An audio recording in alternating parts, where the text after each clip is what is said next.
வணக்கம். Welcome back to my channel Tamil quality inspection. இன்னைக்கு ஒரு புது வீடியோல உங்கள எல்லாம் சந்திக்கிறதுல ரொம்ப மகிழ்ச்சி. இன்னைக்கு நம்ம டாபிக் என்ன? எத பத்தி பார்க்க போறோம் அப்படின்னா, சிஷிப் 3.1ல இந்த வொர்க் பேக் கொஸ்டின் தான் இந்த வீடியோல பார்த்து தெரிஞ்சுக்க போறோம். ஸோ இன்னைக்கு ஒரு 4 கொஸ்டின் டிஸ்கஸ் பண்ணுவோம். வாங்க வீடியோக்குள்ள போலாம். ஸோ ஃபர்ஸ்ட் கொஸ்டின் என்ன குடுத்திருக்காங்க அப்படின்னா, referring to the welder qualification EX1 which of the following statement would apply அப்படின்னு குடுத்திருக்காங்க.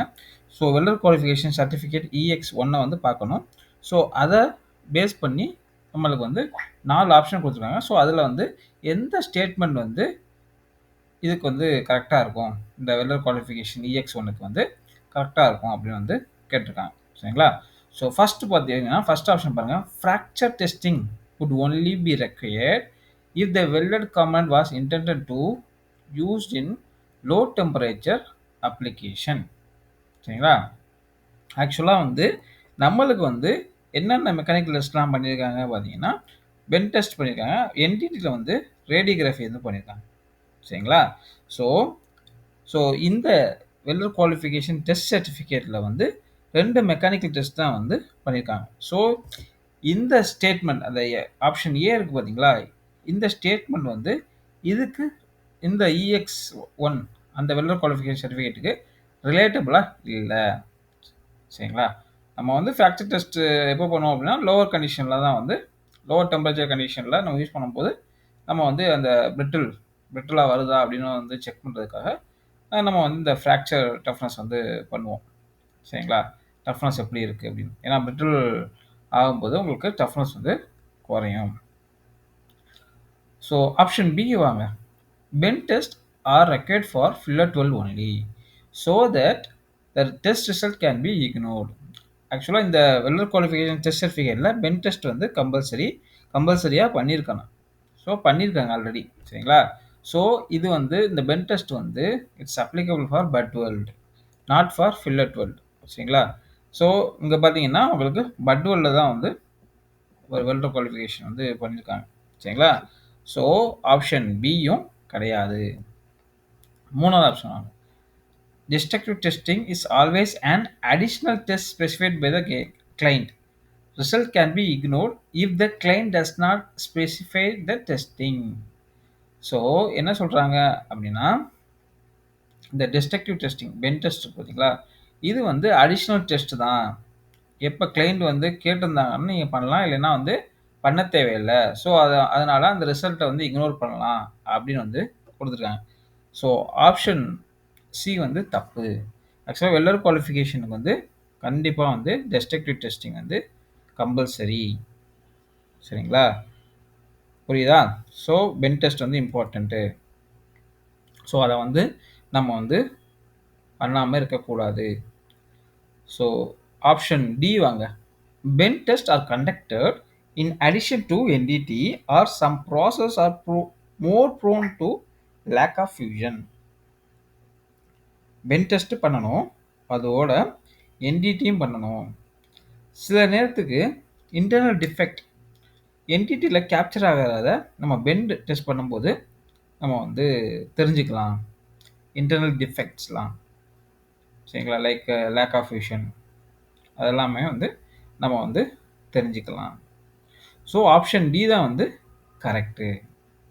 ஏன்னா நம்மளுக்கு என்ன கொடுத்துருக்காங்க, பென் டெஸ்ட்டும் பண்ணணும் கொடுத்துருக்காங்க, அதுக்கப்புறம் ரேடியோகிராஃபி டெஸ்ட்டும் பண்ணணும் அப்படின்னு கொடுத்துருக்காங்க.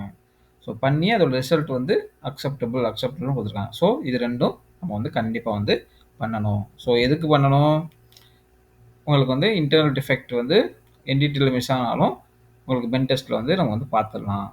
ஸோ அதுக்காக ரெண்டையும் நம்ம ஃபாலோ பண்ணணும் அப்படின்னு சொல்கிறாங்க. ஓகேங்களா? ஸோ ஆப்ஷன் டி தான் கரெக்டு. ஸோ செகண்ட் கொஸ்டின் போகலாமா? So WPS 11 states the sealing gas for the welding process. Considering a mode of metal transfer, which of the following would apply? So WPS 11ல் shielding gas கொடுத்துருக்காங்க. இதுதான் WPS 11. Ceiling case பார்த்தீங்கன்னா 100% CO2. So இந்த 100% CO2 ceiling case use பண்ணும்போது எந்த mode of transfer உங்களுக்கு consider பண்ணணும்? So எது கீழே உள்ள 4 ஆப்ஷன் இருக்குது. எது இந்த ப்ராசஸ்க்கு கரெக்டாக இருக்கும் அப்படின்னு வந்து கேட்குறாங்க. ஸோ ஃபஸ்ட்டு ஆப்ஷன் பாருங்கள், full spray transfer is achievable with a stated gas. So நம்மளுக்கு வந்து இந்த ஸ்ப்ரே ட்ரான்ஸ்ஃபர் மோடில் வந்து 100% CO2 வந்து நம்ம வந்து யூஸ் பண்ண முடியாது. சரிங்களா? நம்ம வந்து அதை யூஸ் பண்ணும்போது உங்களுக்கு ஸ்ப்ரே ட்ரான்ஸ்ஃபர் அச்சீவ் ஆகாது. ஸோ உங்களுக்கு வந்து இதோட அதிகமாக ஆர்கன் உங்களுக்கு வந்து இருக்கணும். அது கூட உங்களுக்கு வந்து 20%க்கு கீழே உங்களுக்கு வந்து CO2ஓ இல்லை ஆக்சிஜனோ வந்து மிக்ஸ்டாக வந்து யூஸ் பண்ணலாம். ஸோ அப்போ தான் வந்து உங்களுக்கு ஃபைன் ஸ்ப்ரே வந்து உங்களுக்கு வந்து கிடைக்கும். சரிங்களா? ஸோ ஒரு மோட் ஆஃப் ட்ரான்ஸ்ஃபர் நம்ம வந்து எதை பொறுத்து வரும் அப்படின்னா, உங்களுக்கு வந்து ஃபஸ்ட்டு சீலிங் கேஸ், அப்புறம் வந்து கரண்ட்டு, வோல்டேஜ் இந்த 3 பொறுத்து தான் வந்து உங்கள் மோட் ஆஃப் ட்ரான்ஸ்ஃபர் வந்து உங்களுக்கு வந்து சேஞ்ச் ஆகும். ஓகேங்களா? ஸோ 100% CO2 வந்து dip transfer, short circuit transfer சொல்லலாம், அதுலேயும் நம்ம யூஸ் பண்ணலாம். குளோபுலர் ட்ரான்ஸ்ஃபர்லேயும் நம்ம வந்து இந்த 100% CO2 யூஸ் பண்ணலாம். மற்ற ப்ராசஸில் வந்து நம்ம வந்து மற்ற இந்த ட்ரான்ஸ்ஃபர் மோடில் யூஸ் பண்ண முடியாது. சரிங்களா? ஃபர்ஸ்ட் ஆப்ஷன் கிடையாது. சரிங்களா? ஃபுல் ஸ்ப்ரே ட்ரான்ஸ்ஃபர் வந்து இந்த 100% CO2வால் அச்சீவ் பண்ண முடியாது. சரிங்களா? ஸோ அடுத்து சிக்கு போங்க. The gas stated should only be used for pulse transfer. Pulse transfer 100% CO2 வந்து யூஸ் பண்ண முடியாது. சரிங்களா? ஸோ சியும் கிடையாது. Preheat used and flux stated always determine the mode of transfer when using process FCAW. So என்னன்னா ப்ரீஹீட்டும் ஃப்ளக்ஸும் தான் வந்து அந்த mode of metal ட்ரான்ஸ்ஃபரை வந்து தீர்மானிக்குது அப்படின்னு வந்து சொல்லியிருக்காங்க. இல்லை, இந்த ப்ரீஹீட் என்ன பண்ணும் அப்படின்னா இட் இன்ஃப்ளூயன்ஸ் த வெல்லிங் பேராமீட்டர்னு சொல்லுவாங்க. ஸோ கூலிங் ரேட்டு, ஸோ அதோட ஹார்ட்னஸ், சரிங்களா? அதுக்கப்புறம் உங்களுக்கு வந்து ஸ்ட்ரெஸ், ரெசிடுவல் ஸ்ட்ரெஸ், இது எல்லாமே வந்து உங்களுக்கு வந்து ப்ரீஹீட் இதுதான் வந்து இன்ஃப்ளூயன்ஸ் பண்ணும். ஸோ ஆப்ஷன் டிஏ கிடையாது. சரிங்களா? ஸோ மோட் ஆஃப் ட்ரான்ஸ்ஃபரை வந்து இதுக்கும் மோட் ஆஃப் ட்ரான்ஸ்ஃபருக்கும் எந்த சம்மந்தம் கிடையாது. ஸோ ஆப்ஷன் பி வாங்க, full spray transfer would not be achievable due to lack of argon. So இந்த ஏசிடி இது எதுவுமே வந்து கரெக்டாக வந்து இல்லை. சரிங்களா? பட் வந்து பார்த்தீங்கன்னா உங்களுக்கு வந்து கரெக்டான ஆப்ஷன் பார்த்தீங்கன்னா பி தான் ஆப்ஷனு. ஸோ இது வந்து எப்படின்னா மோட் ஆஃப் மெட்டல் ட்ரான்ஸ்ஃபரை நம்ம வந்து கன்சிடர் பண்ணும்போது இந்த ஸ்டேட்மெண்ட் வந்து கரெக்டாக இருக்குது. சரிங்களா? ஃபுல் ஸ்ப்ரே ட்ரான்ஸ்ஃபர் வந்து would not be achievable due to lack of argon. Organ இல்லாதனால ஃபுல் ஸ்ப்ரே ட்ரான்ஸ்ஃபர் வந்து அச்சீவ் பண்ண முடியாது. சரிங்களா? இதுதான் நம்ம வந்து பார்க்கணும். எப்படின்னா இப்போ இந்த WPS11 ஸோ 100% CO2 ஸோ அதுக்கு ரிலேட்டடாக வந்து இங்கே ஆப்ஷன் கிடையாது. ஸோ ரெண்டாவது பாயிண்ட்டை பாருங்கள், considering mode of metal transfer which are the following would apply. So அந்த CO2 அந்த கேஸை வந்து உங்களுக்கு வந்து ரெஃபரன்ஸாக வச்சுட்டு ஸோ இந்த மோட் ஆஃப் மெட்டல் ட்ரான்ஸ்ஃபருக்கு எது கரெக்டாக இருக்கும் அப்படின்னு அந்த ஆப்ஷன் வந்து செலக்ட் பண்ணணும். சரிங்களா? ஸோ நீங்கள் நினைக்கலாம் இப்போ நான் CO2 ரிலேட்டடாக தான் வந்து ஆப்ஷன் இருக்கும்னு. அப்படி இல்லை. இப்போ இங்கே வந்து டிப் ட்ரான்ஸ்ஃபர் இருந்துச்சு அப்படின்னா நீங்கள் டிப் ட்ரான்ஸ்ஃபர் செலக்ட் பண்ணியிருக்கலாம். ஸோ அதுக்கு ரிலேட்டடாக எந்த ஆப்ஷனும் கிடையாது. சரிங்களா? அதுக்கப்புறம் தேர்ட் கொஸ்டின் பார்த்தீங்கன்னா, referring to the WPS11 what is the minimum and maximum heat input for the capping runs. So நம்மளுக்கு வந்து WPSல ஆர்க் எனர்ஜி கொடுத்துருக்காங்க. ஆர்க் எனர்ஜி என்ன, உங்களுக்கு வந்து கேப்பிங் ரன்ஸில் உள்ள ஹீட் இன்புட்டை நம்ம வந்து கண்டுபிடிக்கணும். ஸோ உங்களுக்கு வந்து மினிமம் ஆர்க் எனர்ஜி வந்து 1.42, மேக்ஸிமம் 2.13. ஸோ இது வந்து FCAW ப்ராசஸ். FCAW ப்ராசஸில் உங்களுக்கு தெர்மல் எஃபிஷியன்சி எவ்வளோ, 0.6. ஸோ 1.42 0.6 மல்டிப்ளை பண்ணோன்னா ஸோ உங்களுக்கு வந்து ஒரு ஆப்ஷன் கிடைக்கும் 0.8 அண்ட் 2.13 இன்ட்டு 0.6. இதை நீங்கள் மல்டிப்ளை பண்ணும்போது 1.28 கிடைக்குது.